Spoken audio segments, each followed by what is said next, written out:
Tava achando meio apagadão aí, mas acho que é assim mesmo. É, né? Acho que tá certinho, neguinho. Né? Vamos lá, povo de Deus. Segundo ano. A, B. A de amor. B de baixinho. B de bonzinhos.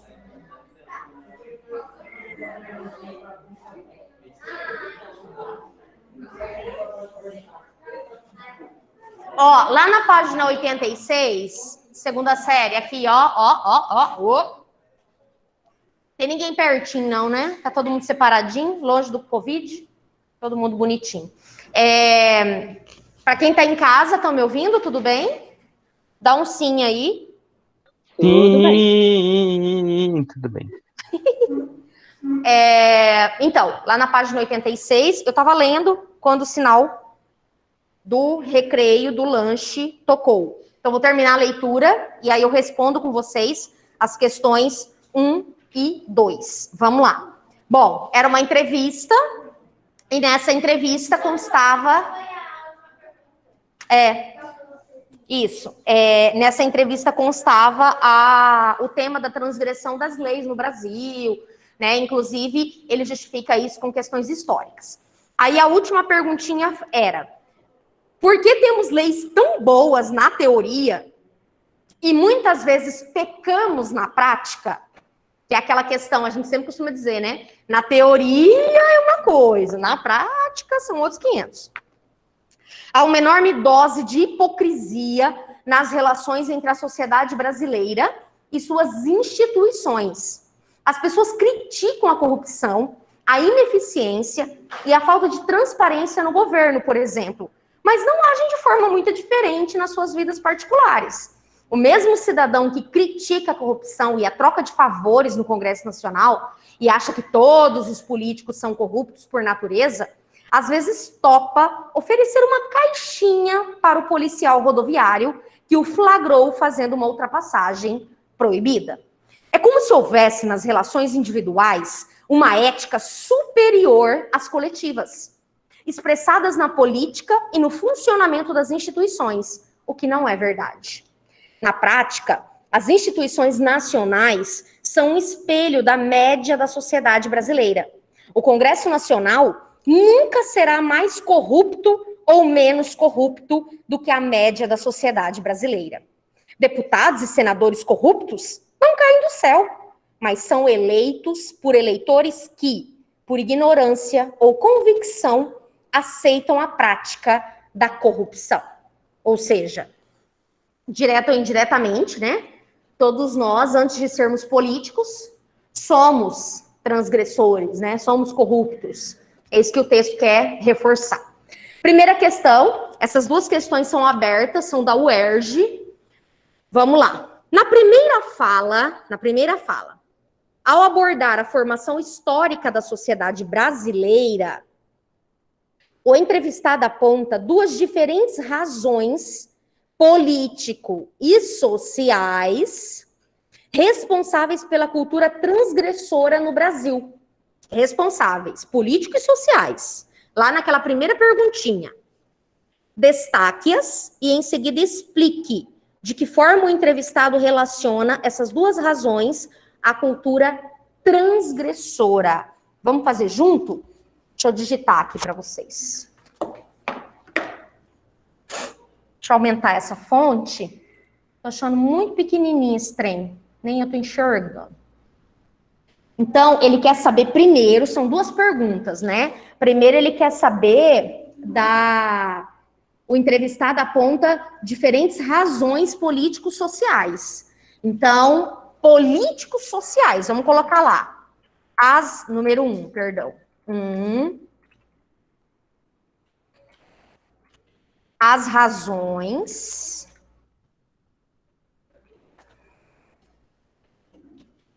político-sociais são,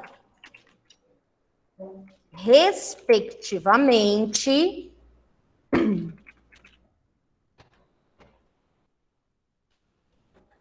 uma cultura de autoritarismo, até ele cita autoritarismo, já vou arrumar, até ele cita, né, que a Constituição, lá no texto ele diz assim, que a Constituição de 1824, perdão, ela foi outorgada, ou seja, imposta de cima para baixo, né? Então, isso é uma questão política autoritária. Vou digitar de novo, desculpa. Autoritarismo. As razões políticos sociais são, respectivamente, uma cultura de autoritarismo e de exclusão social. A resposta do social estaria aqui. É uma política excludente socialmente, né? Quem tem condições pode, né, ter acesso, e quem não tem fica à mercê. Aí ele pede, vocês estão conseguindo acompanhar meu raciocínio? Tudo bem? Então tá bom. Aí ele pede, na mesma questão, ele diz assim, destaque-as, já fizemos, tudo bem. E em seguida explique de que forma o entrevistado relaciona as duas razões à cultura transgressora.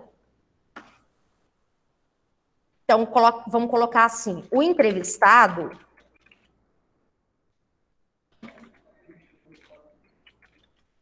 já acabou? Já tô acabando, rapidinho. Relaciona a cultura transgressora ao comportamento social. Ou seja, mais ou menos o determinismo, sabe, gente? Se eu tenho político corrupto, é porque, direto ou indiretamente, todos nós somos. Seria por aí a resposta, tá?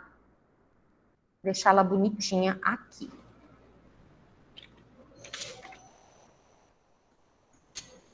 Tranquilo? Aí, vem uma questão 2, que diz assim. Ainda não conseguimos incorporar por completo em nossa sociedade o conceito de civilização, que se caracteriza pelo respeito nas relações pessoais e pela predominância dos interesses coletivos sobre os individuais. Isso é ser civilizado, é pensar mais no coletivo do que em você próprio, né?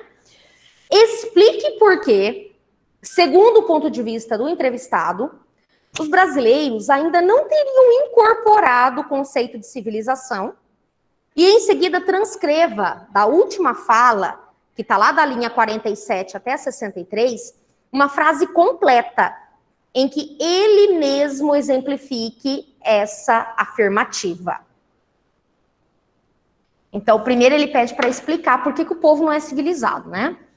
Então, vamos colocar assim, o brasileiro ainda, desculpa, não incorporou, eu esqueci minha garrafa d'água, já estou ficando sem voz, ainda não incorporou, colocar regras, as regras civilizatórias, ou seja,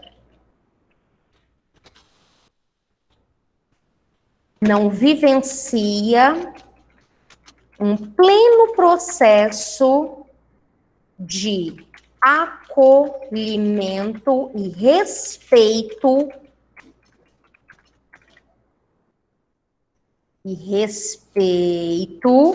pelos direitos coletivos. Pronto, respondi essa primeira parte. Por que eu pintei e sumiu?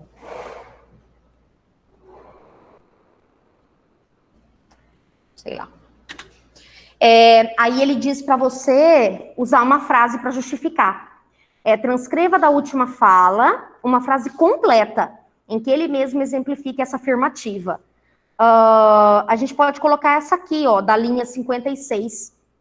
É como se houvesse nas relações individuais uma ética superior às coletivas. É como se houvesse nas relações individuais uma ética superior. Cadê? Já me perdi. Às coletivas, é isso. Às coletivas. Ponto, fecha aspas. Esse trechinho aqui, ele pede um trecho. Se você tiver com muita preguiça, você pode sublinhar. Tá lá na linha 56. Deixa eu colocar aqui. L.56. Para você saber que eu tirei lá da entrevista esse trechinho. Nós não inventamos. Tudo bem? Tranquilidade. Muito bem, muito bem, muito bem, muito bem.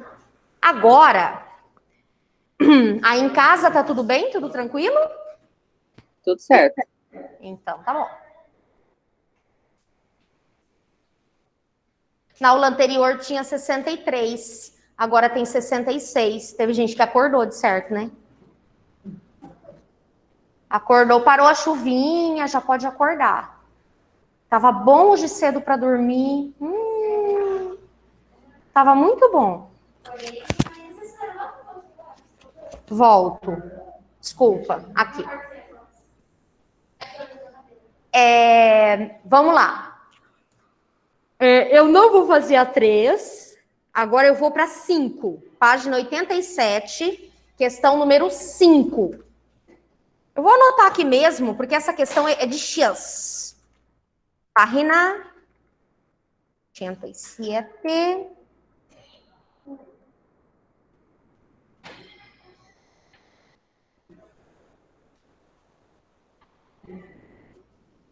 É a questão 5.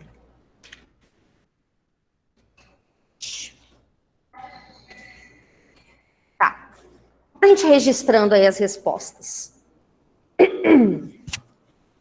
Olha lá, vou ler a questão, tá? Acompanhe aí, por favor, página 87, questão 5. Raio memetizador. Projeto da Universidade Federal Fluminense lança web museu colaborativo para expor e debater o universo dos memes. Uma sala de paredes brancas, luzes frias no teto e telas com molduras pomposas penduradas em sequência. Poderia ser um museu qualquer, mas nesse caso, algumas pinturas trazem inscrições como senta lá, Cláudia. É o hashtag Museu de Memes, lançado na web em julho passado. Uma plataforma virtual dividida basicamente em 3 seções: acervo, fontes e referências e eventos.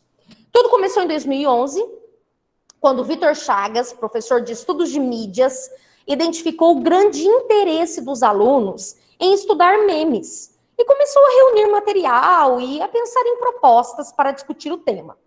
Logo depois, ministrou uma disciplina sobre o assunto e deu início aos hashtag meme clubes. Uma mistura de cineclube com seminário acadêmico, uma reunião aberta à comunidade para assistir a uma sessão de memes apresentada por alunos com debate ao final. Fazemos isso desde 2012 e agora resolvemos dar outro passo. Colocar esse nosso acervo à disposição do público na internet, explica Chagas, que coordena o projeto da Universidade Federal Fluminense. E por que museu, então? Acho muito difícil compreender meme enquanto unidade de reprodução, como propõe, a partir de analogia genética, o teórico Richard Dawkins, autor do termo dos anos 1970. Eu entendo como conjunto, coleção, acervo, daí a ideia de museu, comenta. Meme pode ser compreendido como um gênero midiático, sendo mais complexo do que parece. Só podemos entender memes se pensarmos em grupos de conteúdos que só fazem sentido como universo narrativo.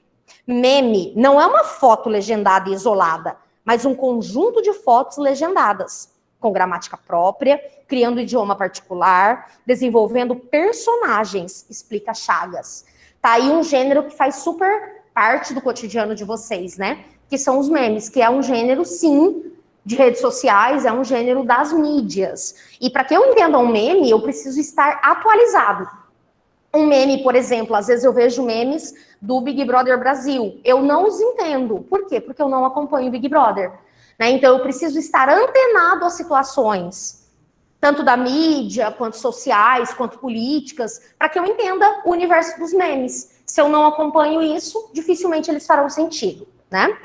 Aí, a pergunta é, a reportagem utilizou-se de sequências tipológicas, tipo de texto, tipológicas, diferentes para abordar o tema. Respectivamente, predominam no primeiro, no segundo e no terceiro parágrafo as tipologias. O que vocês acham? Que tipologias que ele utiliza aí para fazer esse texto? No primeiro parágrafo, por exemplo, que ele diz assim, ó, uma sala de paredes brancas, luzes frias. É descritivo. O primeiro é descritivo, já deu para matar aí, né? Estamos entre a B e a C. Isso, no segundo ele começa a contar a história lá de 2011, quando ele pensou no tal projeto, blá, blá, blá, blá, blá, blá. E no terceiro, ele explica o que é meme. Ele define o que é meme, né? Então, é a letra C de coração. Tudo bem aí em casa? É questão 5, letra C. É a letra C, Arthur. Primeiro parágrafo é descritivo, o segundo é narrativo e o terceiro é explicativo. Agora acabou, pode guardar a apostila, que eu vou projetar o que eu preciso aqui.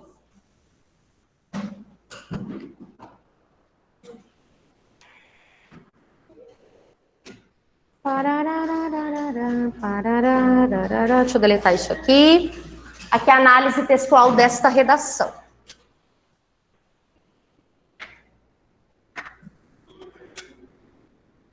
Gente, esse texto que eu vou mostrar agora, ele é dissertativo, argumentativo, tá? Então, eu já vou começar, assim, a introduzir nas aulas, né, com um pouco maior, com um pouco mais de frequência, os textos dissertativos, mesmo que a apostila não traga.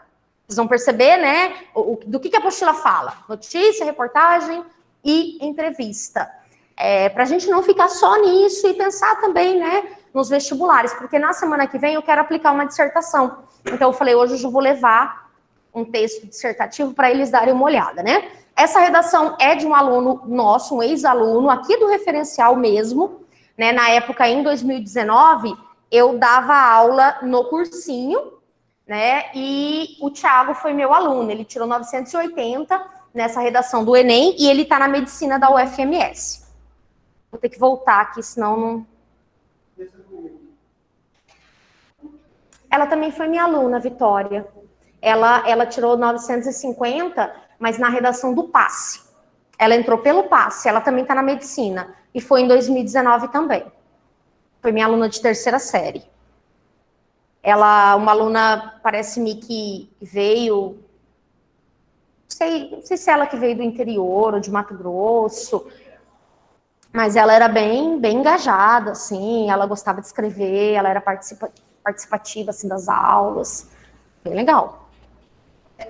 Aí, esse tema, por incrível que pareça, o tema não tá aqui. Caraca, perdoe-me, mas eu vou acrescentá-lo agora. Só um instante. Fica ruim analisar sem ver o tema, né? Democratização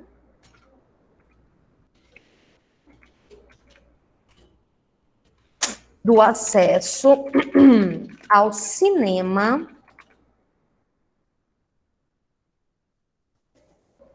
no Brasil.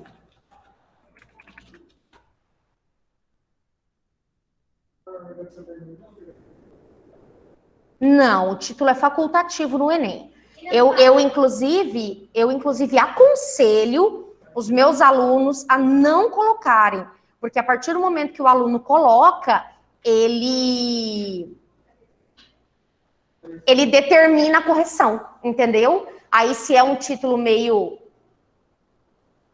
sei lá, previsível demais, mal elaborado, né? Aí ele pode perder nota, então é melhor não colocar. Agora, no passe, eles também não têm cobrado. Às vezes os alunos colocam, mas não... O título só é realmente obrigatório quando ele é solicitado lá na orientação da prova. Coloque o título, né? Ou no edital. E no edital do passe não aparece que o título é obrigatório.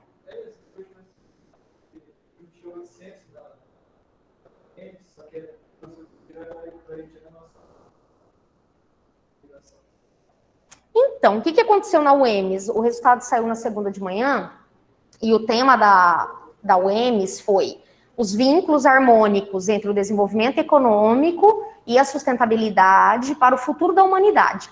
Então, era um tema gigante que tinha 5 recortes. Vínculos harmônicos,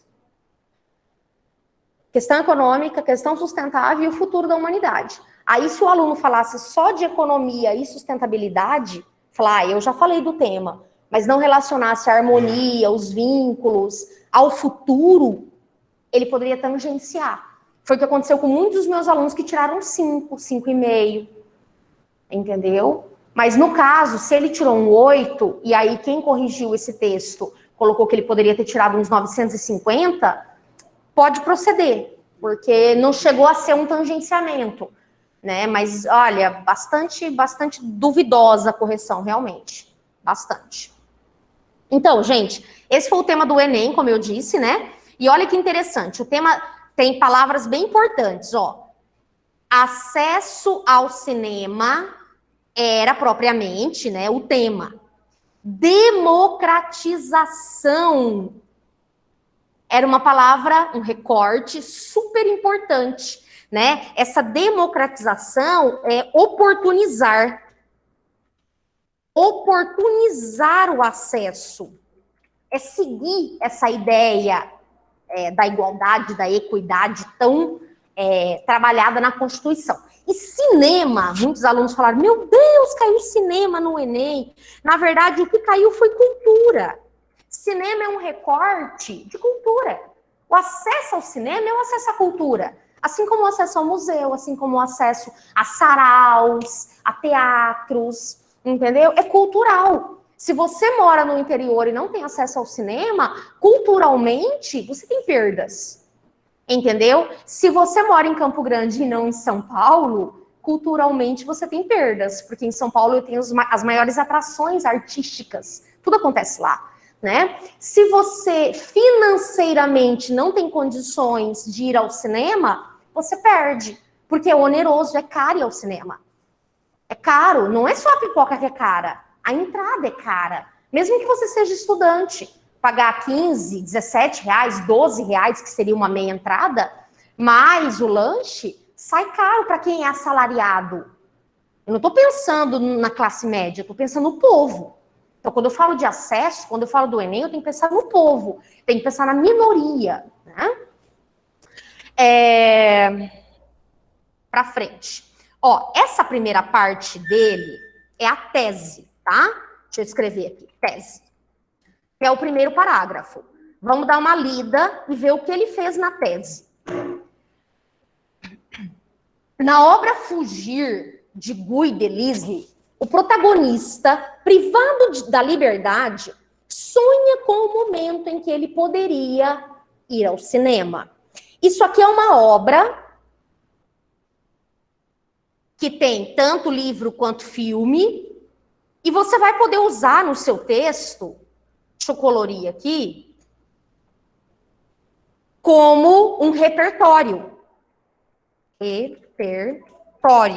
Para trazer o tema à tona, certo? Para começar a falar do tema. Então, certamente ele lembrou dessa obra e relacionou ao conceito, ou seja, ao tema que o vestibular solicitou. Por isso que é tão importante você estar antenado a séries, a filmes, a músicas, a história que é dada aqui todos os dias, a literatura que é explorada aqui todos os dias. Esses conceitos, eles vão te ajudar a fundamentar uma boa redação. As aulas do Fortunato são imprescindíveis para vocês. Não deixem para valorizar as aulas de atualidades só na terceira série. Valorize desde sempre, entendeu? Anote os teóricos que ele cita nas aulas dele, as músicas que ele faz, analogia. Isso pode te ajudar a discutir temas. Tá? O pessoal fala, eu durmo na aula do Fortuna, né? Porque fica escurinho. Mas você está perdendo muita coisa se você for projetar a importância disso no texto dissertativo, tá? Todavia, olha isso aqui. Isso aqui é um conector. Vamos pintar esse conector aqui de vermelho. Cadê o vermelho? Aqui, o vermelho. Esse conector, ele é adversativo. O cara estava sonhando com o momento de que ele poderia ir ao cinema. Todavia, não obstante do campo das artes, na realidade, a democratização do acesso ao cinema no Brasil, isso aqui é o tema.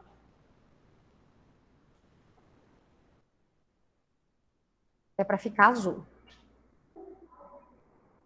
Tem encontrado dificuldades. Ó a problematização. O acesso tem encontrado dificuldades. Deixa eu pintar de outra cor. Problema. Só para vocês entenderem como é formado o parágrafo.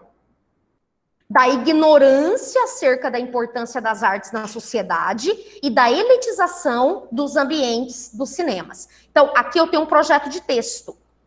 Ó, deixa eu arrumar aqui para vocês. Importância das artes, ignorância.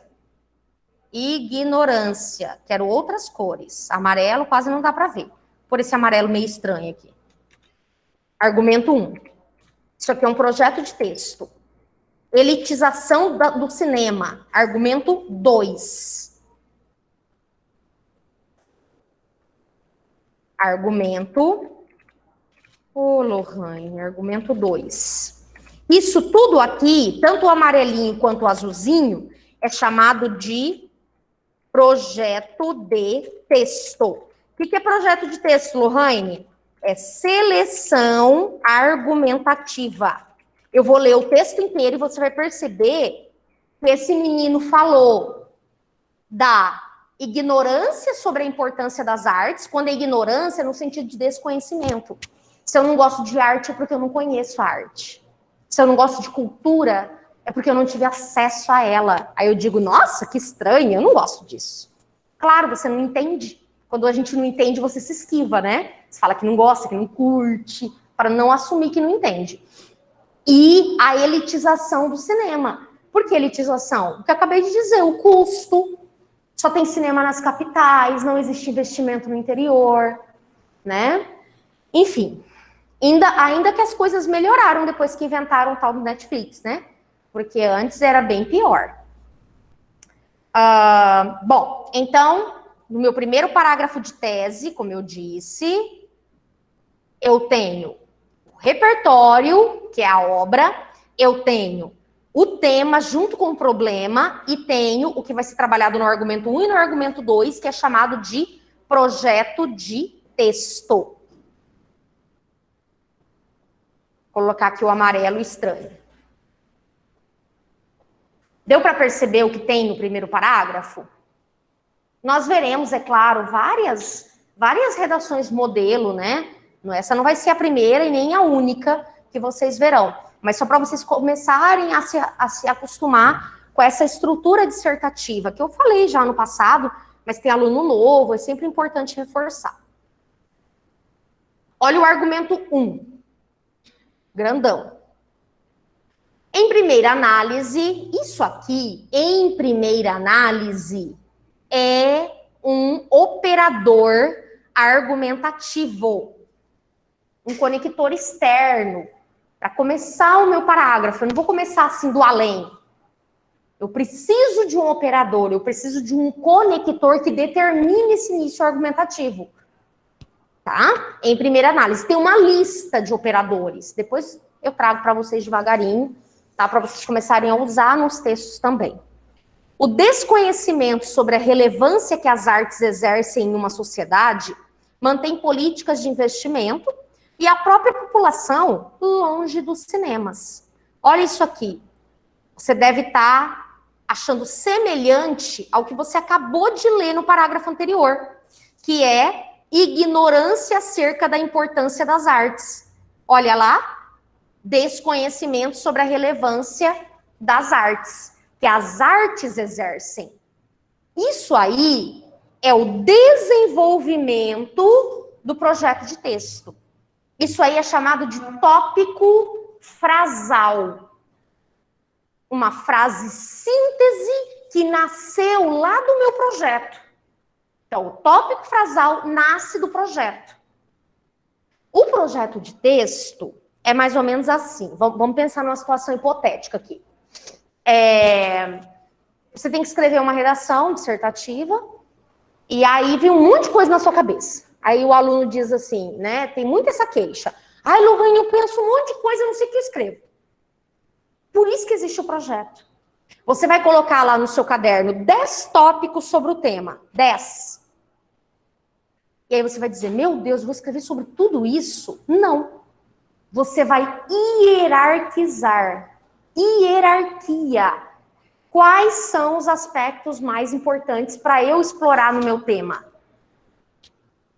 E é aí, por meio dessa hierarquia, que nasce o projeto de texto. Um aspecto trabalhado no argumento 1, um aspecto trabalhado no argumento 2, tá? Por isso que ele é tão importante, porque é ele quem vai determinar essa seleção de ideias. Aí tá. Isso aqui é o tópico frasal. Eu vou escrever aqui, tópico frasal. Congruente a essa realidade, congruente significa análogo, relacionado, tá? Não precisa usar essas palavrinhas chiques no seu texto, não. Isso não é isso que faz o cara tirar 980 mil, tá? Não é isso, é a argumentação de fato. Essas palavras mais rebuscadas, elas são inclusive desnecessárias no texto. O filósofo Montesquieu afirma: a ignorância é a mãe das tradições. Isso aqui nada mais é do que um argumento de autoridade. É uma citação. Citação. É para ficar azul. Por favor, me obedeça. Isso. Citação, ok? É uma citação, um argumento de autoridade. Aquilo que você usa no seu texto para dizer, olha, não sou só eu que estou dizendo, hein? Teve mais gente que falou, certo? Só que eu não preciso colocar citações muito longas ou muitas citações ou dados no meu texto, porque daí eu perco a autoria. Eu preciso, ao mesmo tempo que eu delimito essa construção de justificativas, como a citação, ou um resgate histórico, ou uma série, uma propaganda, um filme, sei lá, eu preciso argumentar. Senão meu parágrafo fica só o que o Montesquieu pensou e eu não pensei nada. Certo? Ó, tal que... Então, o que o Montesquieu disse? Que a ignorância é a mãe das tradições. É uma tradição o desconhecimento. É uma tradição a ignorância. Tal que, alienados para com o impacto que um filme pode apresentar no dia a dia da população, sendo a arte um expoente do pensamento crítico, da fuga ao senso comum e, ao mesmo tempo, de lazer para com os indivíduos ao longo da história, os governantes tornam perene a incipiência da população. Quer dizer, para os governantes, é importante que o povo não tenha acesso à cultura. Quanto mais ignorante o povo, melhor. Isso é o quê? Incipiente, né? Isso para eles é natural, é corriqueiro. Dessa forma, a acessibilidade ao cinema faz-se progressivamente mais difícil, principalmente para as pessoas menos abastadas, ou seja, aquelas que não têm dinheiro, né? Então, aqui, toda essa parte é nada mais, nada menos do que a argumentação. Baseada, deixa eu colocar aqui, argumentação baseada em causa e consequência.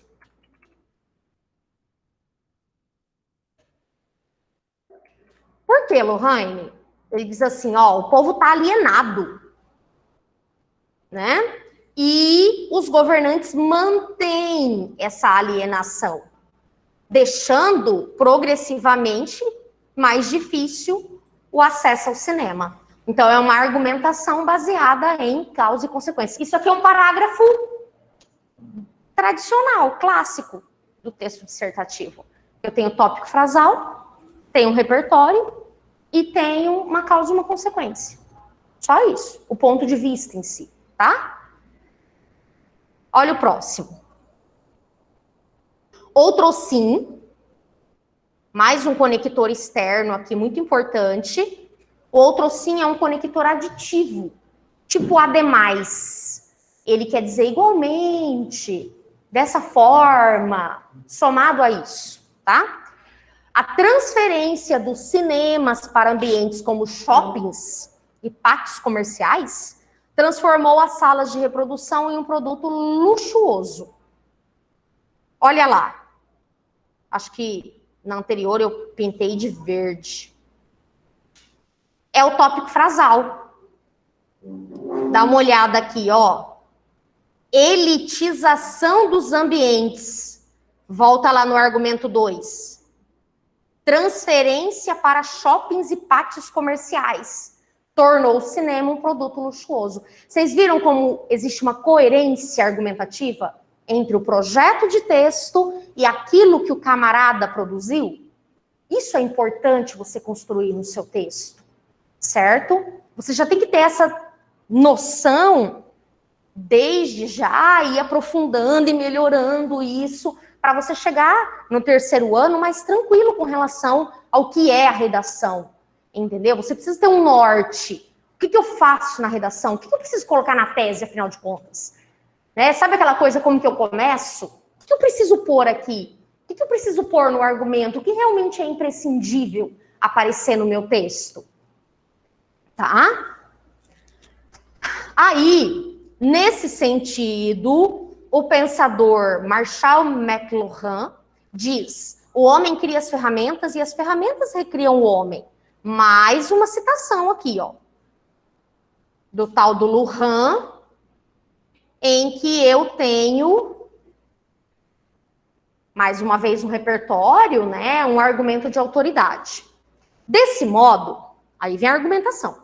O cinema, que outrora significa no passado, foi criado para espetáculos populares, hoje, pela mudança de comportamento da sociedade brasileira, que teve uma urbanização acelerada e desorganizada a partir do século XX, segregando socioespacialmente o povo, encontra-se obstruído, na maioria das vezes, as massas, que são obrigadas a fazer uma peripécia econômica e de planejamento para poder simplesmente ir ao cinema.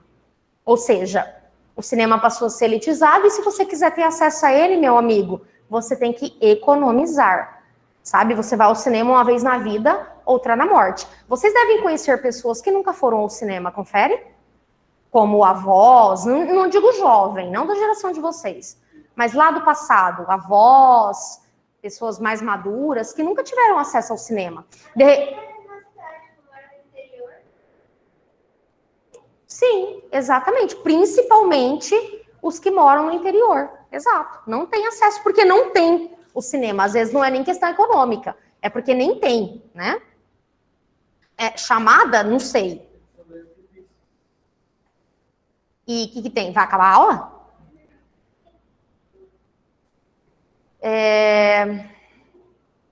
Eita. Então, aqui também, baseado em causa e consequência.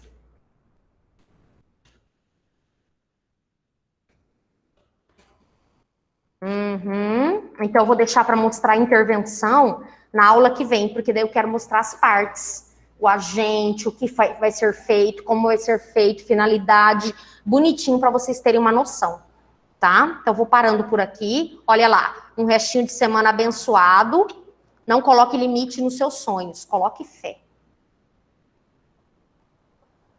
Que fofinho! Ai, que Maria, meu Deus do céu! Muito fofinho. Essa pro é muito fofinha. Não, o objetivo é deixar de ser fofinha. Ser magrinha. Galera, muito obrigada, tá? Valeu. Vamos esperar 2 minutinhos, o sinal já vai tocar. Eu já libero o povo que tá aqui. Deixa eu fechar a projeção. Tchau, prof. Tchau, professora. Tchau. Vou pegar meu pendrive que eu vivo esquecendo.